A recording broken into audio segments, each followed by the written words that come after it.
The darker fabric definitely looks a lot better. That'd be my choice, too.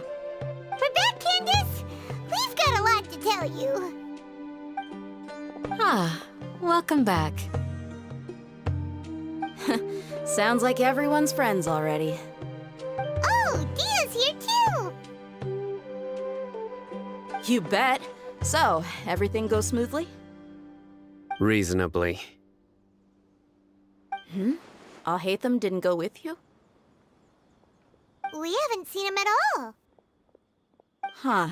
I saw him around the village entrance earlier and figured he was investigating with you. I guess he must have gone off on his own. Did you find out anything useful?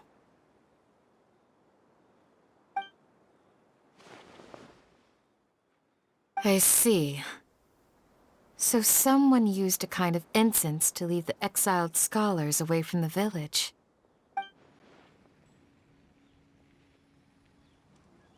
The resurrection of the Scarlet King? First I've heard of it. Far as I know, the kind of incense you just mentioned is only popular beyond the wall. Scholars are fond of it, but as you can see, there aren't many scholars still studying around these parts. No seller would be able to make a profit here. Not to mention, making incense is a labor-intensive process. You won't see anybody in the desert with the patience to make or sell something that requires that kind of effort. It seems someone from beyond the wall must have been supporting this. Makes sense.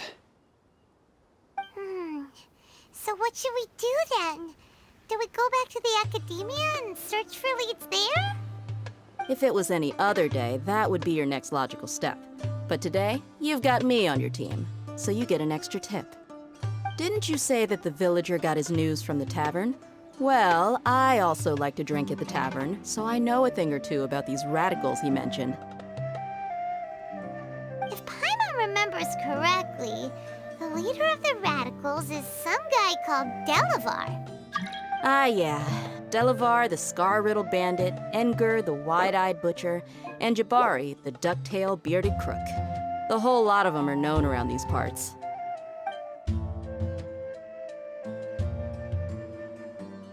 These guys have one thing in common, and that's being broke. The rougher life gets, the more they want to believe in the Scarlet King. Way they see it, the Scarlet King's resurrection is their only chance at overthrowing the academia. Throwing all of Sumeru into chaos is the only way to change the way of life here in the desert. Anyway, that's my guess why they've chosen to become radicals. Tia! You're amazing! You really know this place inside and out!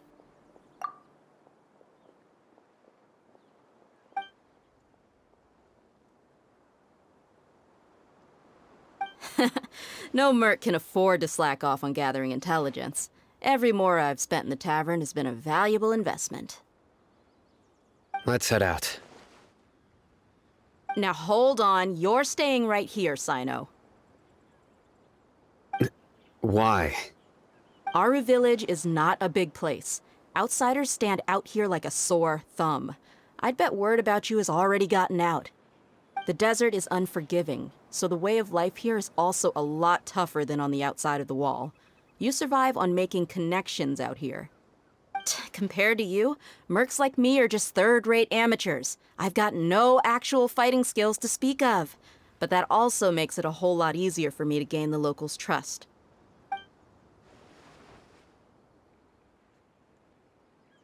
I need to go around and ask some questions, but it'll be difficult if you're with me.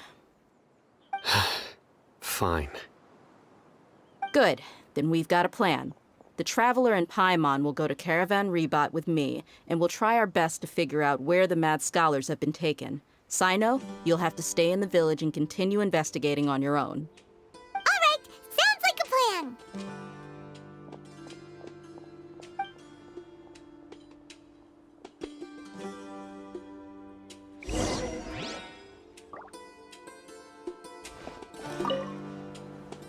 Sino, please don't take offense. I'm sure Dia just wants to help everyone solve their problem as quickly as possible. That's why she can be so straightforward at times. I don't mind. Ah, I see.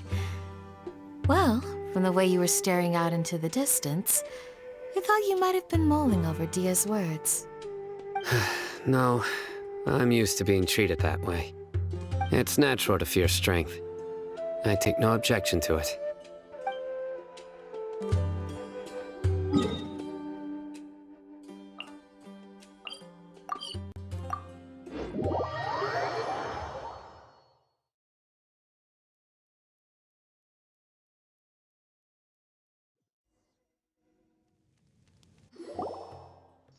Well, here we are again.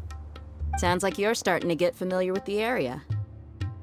Paimon's amazed every time we see the wall of Samiel. How can a wall this tall even exist? It's almost unreal. I know what you mean. I had the same question every time I walked this way when I was a kid. Also, why is this high wall here? And can a wall really block sandstorms? It was only after I grew up that I realized the wall of Samiel isn't just there to keep out the sandstorms. It serves a more important purpose, keeping out people like us. Sumeru is run by wise and mighty sages. To them, us desert dwellers are nothing but tools that can be used and discarded at their whim. We're cheap labor, like livestock, but easier to control. Nothing more. Even if a child from the desert got the chance to obtain an Akasha terminal, almost all their requests for knowledge would be denied. The academia believes we're underserving. Geniuses like Sataria are one in a million. The other children never get a single chance to try and rewrite their fate, even though the academia knows very well that we're humans, just as they are. That's terrible. I would tear down this wall with my own hands if I could. Hey, Dia. You're not thinking about doing anything scary, are you? No, not at all. This place just gets me thinking, that's all. Besides, we're here to procure information, aren't we? Yep, we gotta catch those. Shh. Caravan Rebot is crawling with people, so be careful what you say. We don't want anyone to find out what we're here for. Our mission started the moment we arrived here. Let's go check out the tavern. Maybe we'll find someone I know.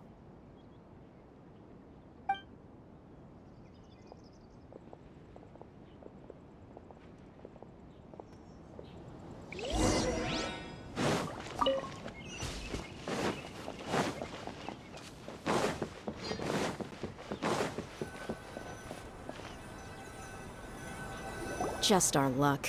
None of them are here today. You mean you don't see anyone you know? Dia, is that you? What a coincidence. You here for a drink too? Zaki. Finally, a friendly face. Oh, and who do you have with you here? Guests from another land?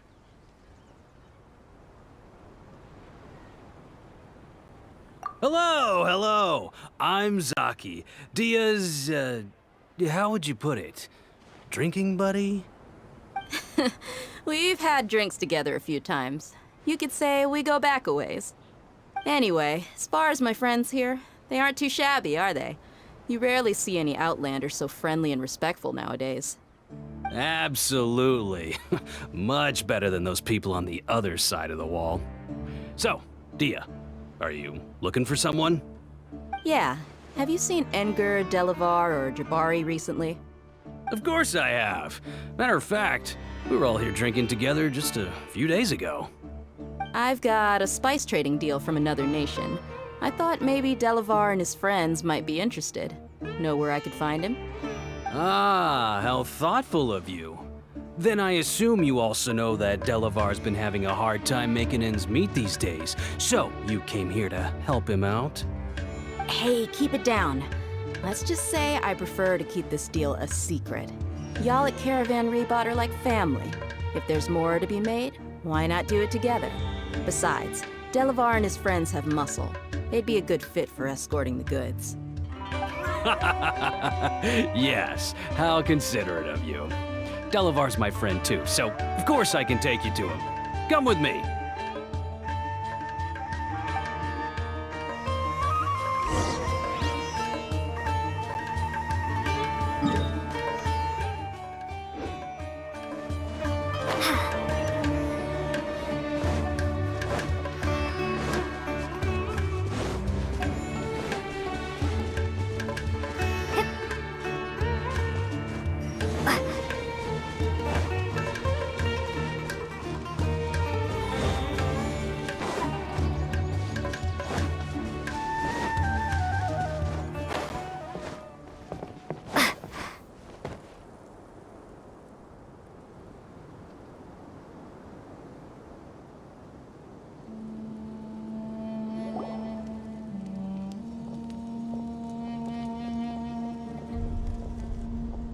Are we there yet?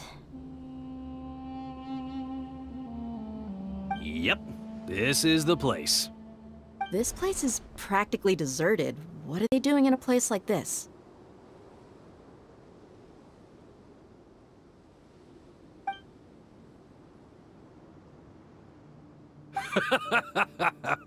Why don't you take a guess? Go on, a wild stab in the dark. You're like lambs to the slaughter. Oh no! It's an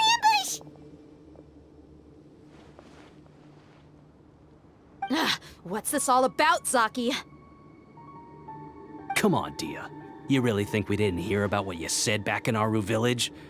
The boys have kept a close eye on you from the moment you set foot there. Not only do I know that you're looking for Delavar, I also know that you've teamed up with people from the Academia to look for the missing scholars. So, you've been watching us from the very beginning? Uh-oh. Paimon knew leaving Sino behind was a mistake! And you left the strongest one in the village, didn't you? Who do you think you are? You really thought we'd fall for your little business deal nonsense? So you and Delavar have been partners all along. Dia, I guess it's only natural for a traveling mercenary like you to be out of the loop. Those of us who hang around the tavern have stronger bonds than you think. But you got one thing right. We're all looking forward to an uprising in Sumeru. There's nothing more we'd like to see than the desert folk overthrowing the Academia. If that's the case, then I'm sure Delavar wouldn't miss a second of it. I'll be honest with you. If it weren't for what you said in the village, your little monologue about the Wall of Samiel would have convinced me that you're one of us. Delavar. And Enger, you're here too, huh? Long time no see, Miss Mercenary. You should have known the traitors are what us followers of the Scarlet King despise the most. Dia, I thought that you, a fellow desert dweller, would understand that the Scarlet King is greater than the Dendro Archon. Little did I know, you don't deserve to join us. Yeah, gee, what a missed opportunity. Adopting radical views and kidnapping innocent scholars, all because of some baseless rumors. Anything else I'm missing out on? See? There you have it. Mercenaries are just a bunch of faithless scum with only one thing on their minds. Mora. Pathetic. You're all like a pack of street rats. You're not wrong. Mercenaries are driven by Mora, and my faith lies with whoever's paying me. As long as there's a profit to be made, anyone can become my friend. Enough talking! Get him!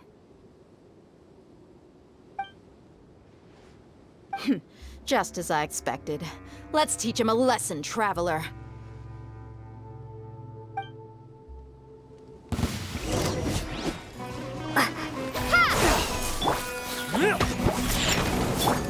Can't see. Let's nip that in the bud. Scatter! Look at you, Boozehound!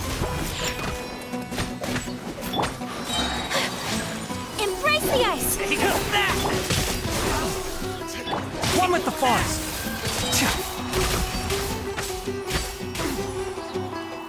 I hear everything. Scratch that.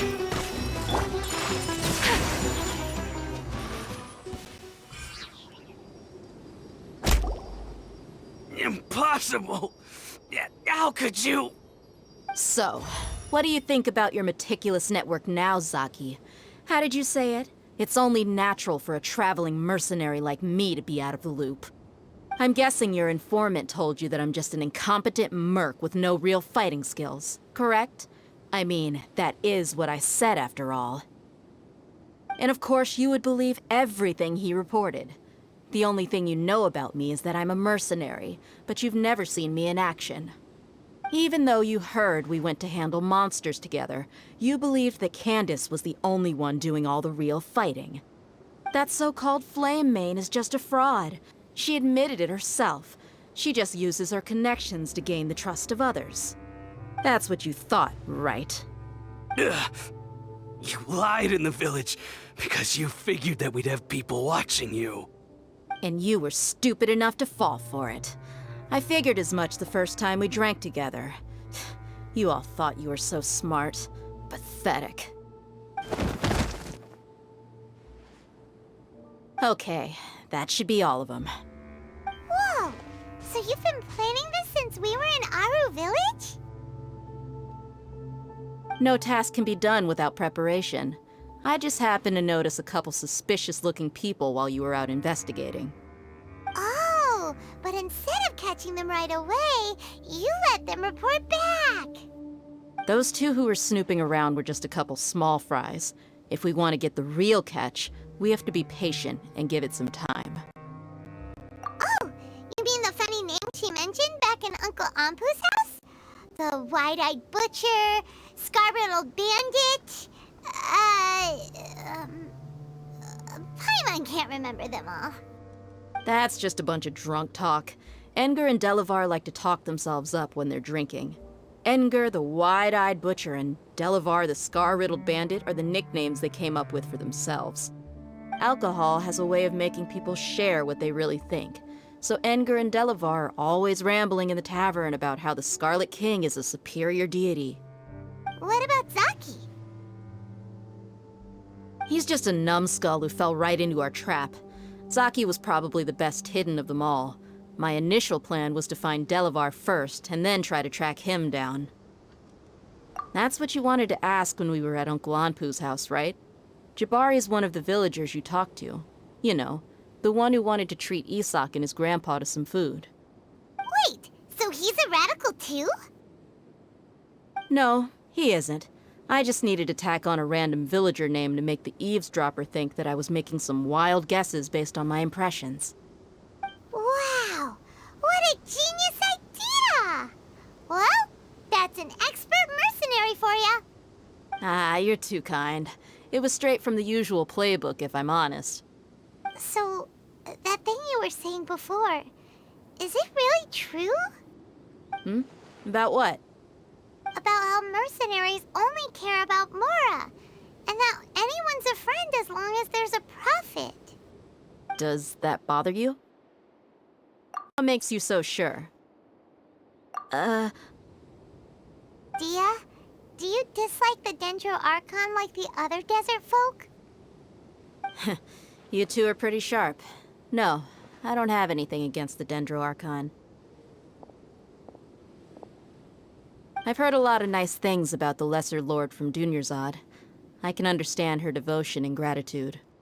Dunyarzad's just an ordinary person. There's no way a god would be so involved in the lives of everyday people, unless they were truly compassionate. I've begun to realize that the sages are behind everything that's happened recently. The radicals' blind belief in the Scarlet King, making the Dendro Archon out to be an enemy. It's all the academia's trickery. But I see through it all. And unlike them, I can never be hostile towards anyone who's never done anything wrong. Dia. Anyway, looks like we're done with business here. Traveler, lend me a hand. Let's tie him up and bring him to the village.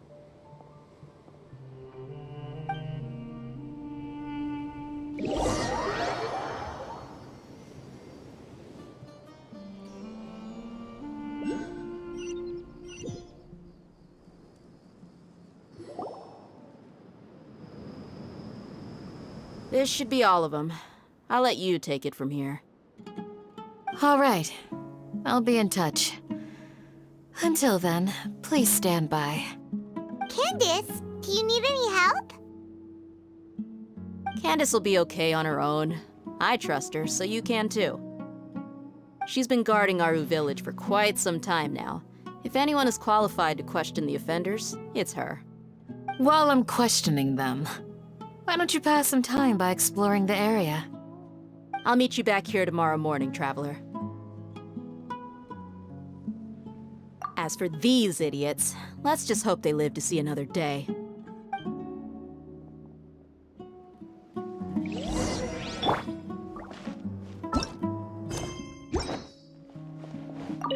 Candace is an expert at dealing with people like this.